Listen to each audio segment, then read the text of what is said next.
자, 부문별 원가 계산 기출문제입니다. 같이 한번 보시죠. 자, 다음 중 보조 부문 원가 배부 방법에 대한 설명으로 가장 옳은 것은 보조 부문 원가라는 거는 보조 부문비라고도 하고요. 보조 부문 원가라고도 하고요. 보조 부문비, 보조 부문 원가 같은 거예요. 혼용해서 쓰는데요. 보조 부문 원가, 보조 부문비라는 건 보조 보조 부문에 짓게 된 제조간접비를 말하는 거예요. 보조 부문에 짓게 된 제조 간접비. 자, 우리가 요 그림 보시면은 이전 강의에서 봤던 내용인데, 자, 예를 들어서 우리가 동력 부분이나 수선 부분에 짓게 된 제조 간접비가 있을 거 아니에요. 그쵸? 그거를 절단과 조립에다가 배부해 줘야 되잖아요. 자, 이렇게 보조 부문, 보조 역할을 하는 동력이나 수선 부분과 같은 이런 보조 부문에 짓게 된 제조 간접비. 이걸 보조 부문 원가 또는 보조 부문비라고 하는데, 이 보조 부문비를 제조 부분에 배부할 때 우리 직접 배부법은 어떤 방법이었죠, 여러분? 보조 부문 간에 주고받은 용역수 관계를 무시하는 방법이죠. 그러니까 이거를 무시하는 방법이기 때문에, 자, 우리가 직접 배분법은 이 동력에서 수선해 준 거, 수선해서 동력에 준 거를 무시하는 방법이잖아요. 이렇게요. 그러니까 계산은 계산은 복잡한 게 아니라 간단하고요. 그리고 정확성이 떨어지죠. 그렇죠? 이거 지금 이거 잘못됐죠. 3번은. 자, 그다음에 상호배분법은 뭐였어요, 여러분? 상호배분법은 이렇게 보조 부문 간에 주고받은 거를 무시해요, 고려해요, 다? 다 고려하는 거예요. 다 고려하는 거기 때문에 상호배분법은 보조 부문 간의 요역수수를 고려하는 배분법이 맞죠. 그러니까 답은 2번이네요. 그죠? 자, 그럼 4번은 왜 틀렸나요, 여러분? 단계 배분법은 각 보조 부분에서 발생된 원가를 제조 부분에 직접 배부하는 게 아니죠. 일부만 고려해서 순서를 정해서 배부하는 게 단계 배부법이에요. 기억나시죠, 여러분? 그래서 이것도 틀렸고요. 1번은 왜 틀렸나요? 단계 배부법은 보조 부분과 배부 순서와 상관없다? 아니죠, 여러분. 순서를 정해서 예를 들어서 동력부터 할 거야 그러면은 동력에서 수선에다가는 배부하지만 이 수선에다가는 배부 안 하는 거잖아요. 이런 게 단계 배부법이니까. 그렇죠? 이해되시죠, 여러분? 자, 그래서 지금 여기서 올바른 표현은 몇 번이 되는 거예요? 그렇죠. 여기 2번이 되는 거죠. 자, 2번 문제도 볼게요. 보조 부문 중에 보조 부분의 원가, 즉 보조 부분비, 보조 부분에 짓게 된 제조 간접비를 배부하는 방법과 관련된 내용으로 틀린 것은 직접 배부법은 보조 부문 상호 간의 용역수수 관계를 무시하므로 계산이 간단한 방법이다. 맞죠? 그죠? 답은 이게 맞는 거네요. 틀린 거 찾는 거니까 틀린 걸 찾아봐야 되겠네요. 단계 배우법은 단계 배우법과 상호 배우법은 보조 부문 상호 간의 용역 제공 관계를 고려하죠. 우리 단계 배우법은 일부만 고려하고 상호 배우법은 완전히 고려하는 거니까 고려한다 맞는 거죠. 원가 계산의 정확성은, 자, 우리가 복잡하지만 이 동력과 수선 주고받은 거를 다 고려하는 상호 배우법이 가장 정확하고 절충안인 단계 배우법이 중간, 가장 정확성이 떨어지는 게 직접 배우법 순이니까 정확성의 순서는 요 순서가 맞겠죠. 그럼 답은 4번 같은데요.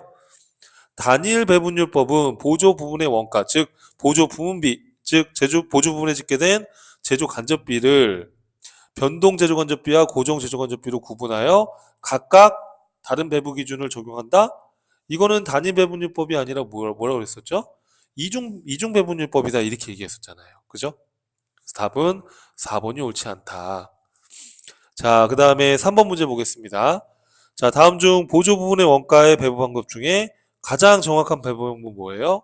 그렇죠, 여러분. 상호 배분법이죠. 그렇죠? 이렇게 완전히 보조 부분 간에 주고받은 걸 다 고려하는 방법이 상호배분법 가장 정확하다. 가장 복잡하지만 가장 정확하다. 라고 했었죠? 자, 그 다음에 4번입니다. 보조 부분 원가를 배부하는 방법에 대한 설명으로 잘못된 것은 직접 배부법, 보조 부분 원가를 다른 보조 부분에 배부하지 않고 제조 부문에만 직접 배분한다. 맞죠? 자, 이렇게 동력과 수선에서 주고받은 게 있지만 이걸 무시하는 거잖아요. 그렇죠? 이걸 무시해버리고 바로 다이렉트로 동력에서 절단과 조립에, 수선에서 절단과 조립에 이렇게 배분하는 거잖아요. 그래서 이거 맞는 표현이죠. 지금 잘못된 걸 찾는 건데 이건 맞고요. 자, 그 다음에 또 단계 배분법, 보조 부분 간의 원가 배분 우선순위를 정해서 우선순위가 높은 보조 부분의 원가로 하위 부분의 보조 부분 및 제조 부분에 순차적으로 배분한다. 맞죠, 이거? 자, 예를 들어서 동력부터 배분한다 그러면 동력에서 수선에다가 배분을 해주고, 그리고 동력에서 절단, 동력에서 조립 배분해주고, 동력에서 수선에다가 준 건 배분 안 하는 거예요, 이렇게. 그러니까 지금 여기 보면 순서를 정해서 우선순위가 높은 보조 부분의 원가부터 하위 보조 부분 및 제조 부분에 이렇게 동력부터 한다 그러면 여기 수선과 그리고 절단, 조립에 배분하는 거니까 이렇게 배분하는 방법이다. 맞죠? 상호 배분법은 보조 부분 간의 상호 관련성을 모두 고려해서 배분하는 거다. 맞죠? 상호 배분법은 어떤 거였어요, 여러분? 서로 주고받은 거를 다 고려한다고 그랬잖아요. 동력에서 수선해 준 거, 수선에 동력해 준 거 다 고려하는 게 상호 배분법이죠? 이거 맞는 거죠? 자, 단일 배분율법은 보조 부분 원가를 변동원가와 고정원가로 구분하여 각각 다른 배분 기준을 적용한다. 아, 이거는 이중 배분율법. 그렇죠? 네, 이게 거의 비슷한 문제 같아요. 자, 5번 문제 한번 보겠습니다. 다음 자료를 이용하여, 그래서 요 4번 문제는 4번이 잘못됐다는 거 아시겠죠? 요 위에 2번하고 동일한 형태니까. 자, 다음 자료를 이용하여 제조 부분, Y에 배분되는 보조 부분의 제조 건조비 총액을 계산하면 얼마인가 이렇게 돼 있어요. 요 Y에 배분되는 금액을 계산해라. 단계 배분법을 사용하고 있다. A부터 먼저 배분한다. 그러면 A가 B에다가 40%를 배분해 주고요. B는 A에다가 배분 안 해주는 거예요. 이렇게. 이해돼요, 여러분? 이렇게 해서 배분해 주는 거예요, 지금. 자, 그러면, 자, 여러분 제가 헷갈리면은 요 그림으로 한번 설명해 볼게요. 자, 그림으로 봐봐요. 헷갈리면은 이렇게 그림으로 한번 봐봐요, 여러분. 헷갈릴 것 같아서. 지금 어떤 얘기냐면, 보조 A와 B가 있잖아요, 이렇게요. 그죠? 보조 A와 B가 이렇게 있는 거예요. 그리고 제조 X와 Y가 이렇게 있죠? 여기 X와 Y가 이렇게 있는 거예요. 이해되죠, 여러분? 자, 그러면 지금 물어본 게, Y에 배분되는 보조 부분의 재료관절비 총액이 얼마나 이렇게 물어봤잖아요? 그러면 이게 어떤 거냐면, 자, 지금 A는 재료관절비 발생된 게 지금 30만 원이다 이렇게 나와 있는 거예요. 그쵸? 그런데 A가 B한테 준 게 40이고, X한테 준 게 20이고, Y한테 준 게 40이죠. 맞죠? 그러면, 자, 봐봐요, 여러분. A가 B한테 A부터 배부한다고 했으니까 A가 B한테 준 거는 배부하는 거예요. 자, 이렇게 해서 봐봐요. 자, A가 B한테 준 거를 배분하는 거라고요. 그러면 지금 A가 B한테 준 게 40%를 줬고요. 그리고 A가 X한테 배분해 준 게 20%를 줬고요. 그리고 A가 X한테 배분할 게 40% 이렇게 돼 있잖아요. 그렇죠? 자, 그러면 지금 얘가 물어본 건 Y에 배분되는 걸 물어봤으니까, 자, 30만 원 중에 40% 한번 다 해볼까요? 30만 원 중에 40%면 B에는 얼마 넘기는 건가요? 4, 3, 10이니까 12만 원. 그렇죠? 자, 30만 원 중에 20% 하면 얼마죠? X에 들어갈 거는 3이 6만 원이겠죠? 대충 봐도 30만 원 중에 40%니까 거의 12만 원이 간단 말이에요. 맞죠? 지금 단계 배분법을 이용하고 있다 이렇게 돼 있잖아요. 그러면 지금 B 같은 경우에는 B가 40만 원이 기준 있잖아요. 그죠? 그럼 여기 B 자기 거 40만 원이 이렇게 있단 말이에요. 그럼 B는 지금 A한테 받은 12만 원하고 자기 거 40만 원하고 해서 52만 원을 배분해야 되는 거예요. 이해돼요, 여러분? 자, 그런데 이때 B가 Y한테 20%준 거는 무시하는 거예요. 그러니까 B가 그러니까 B가 A한테 준 거 있잖아요. 이렇게 이거는 무시하는 거예요. 그죠? 무시하는 거니까 B가 30, 50 준 거, x한테 30 준 거, 그리고 y한테 50 준 거, 맞죠? 이렇게요. 그럼 이제 어떻게 배분하면 되는 거예요, 여러분? 자, 우리는 지금 y한테 배부될 금액을 찾는 거잖아요, 지금. 그죠? 그러면 여기 배부될 금액 어떻게 찾으면 돼요? 12만 원, 40만 원이니까 52만 원 중에 곱하기 어떻게 해야 되는 거죠, 여러분? 자, 50하고 30만 배분하는 거잖아요. 그러면 80 중에 50이 지금 y에 들어갈 금액이잖아요. 8분의 5. 맞죠? 그럼 52만 원 곱하기 5 나누기 8 하면 이게 얼마 나오시나요? 32만 5천 원이 나오는 거예요. 그럼 결국에 y에 배부될 금액은 얼마가 돼요? 그렇죠. 44만 5천 원이 되는 거죠. 이렇게 4번이. 답이 지금 5번의 답은 4번이다. 이렇게 보시면 돼요. 문제가 상당히 어려웠는데 우리 전산회계 1급에서는 이렇게까지 어렵게 나오진 않을 거예요. 너무 또 스트레스 받으실 필요는 없습니다. 한번 연습 삼아서 한번 해보라고 제가 해놓은 거고요. 답은 4번이 맞습니다. 자, 그 다음에 또 연습 삼아서 한번 보신 거예요. 자, 6번입니다. 보조 부분 원가의 배부 방법 중에 단계 배부법에 대한 설명으로 틀린 거. 자, 단계 배부법은 순서를 정해서 일부만 고려하는 거잖아요. 최초 배부되는 부문의 경우 자신을 제외한 다른 모든 부문에 배부가 된다. 이렇게 돼 있어요. 자, 우선 제가 그림으로 설명해 볼게요. 자, 여러분 여기 그림을 제가 다시 한번 그려봤는데 만약에 동력부터 해서 단계 배부법으로 배부한다라고 하면은 자, 동력에 있는 걸 수선하고 절단하고 조립해 주는 거잖아요. 그러면 동력 자기 자신을 제외하고는 다른 모든 부분에 배부가 되는 게 맞아요. 그죠? 맞는 표현입니다. 이게 말로 봐서는 되게 헷갈리는데 그림을 보면 여러분 이해될 거예요. 맞는 표현이죠. 보조 부문 간의 배부 순서에 따라 순차적으로 다른 보조 부문과 제조 부문에 배부한다. 맞죠? 동력부터 한다 그러면 동력에서 수선에다가 배분해주고 수선에서 동력엔 배부해주지 않는 거예요. 그렇죠? 이것도 맞는 표현이죠. 그죠? 이것도 맞는 표현이고요.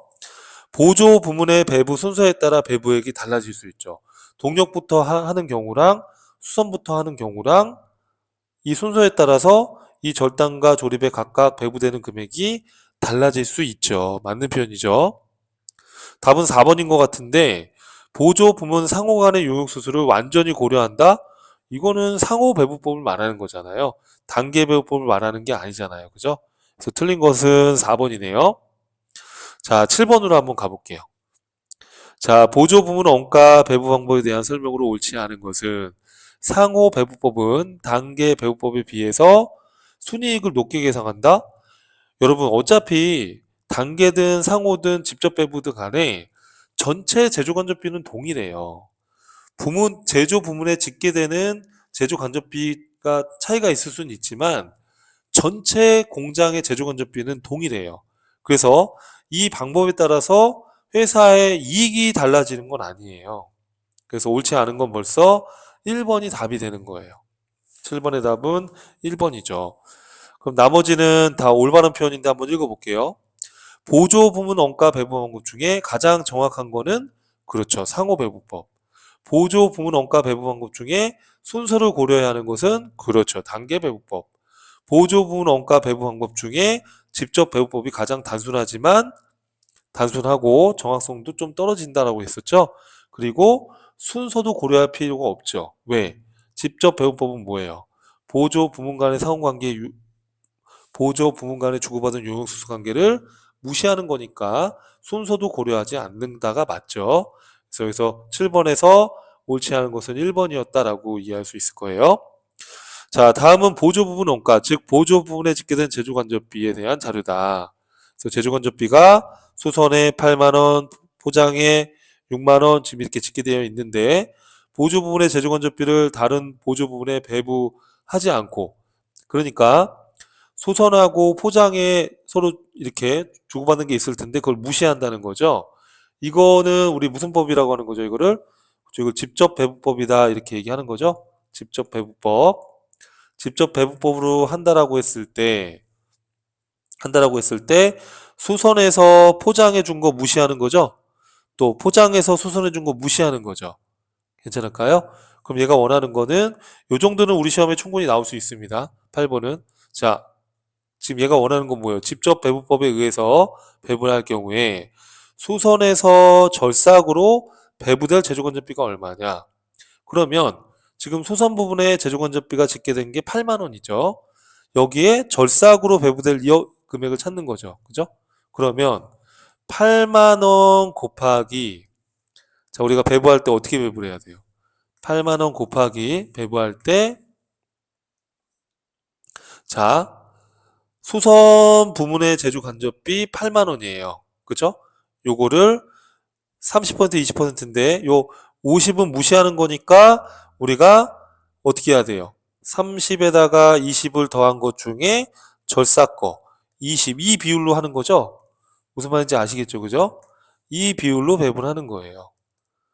이해돼요, 여러분? 그러면 5분의 2니까 40%잖아요.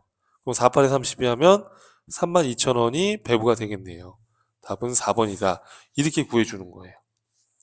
이해될까요, 여러분들? 네. 그래서 요 8번 정도는 계산 문제로도 나올 수 있어요. 회계 1급에서도. 자, 그래서 부문변호가 계산에 대한 기출문제를 같이 한번 풀어봤습니다.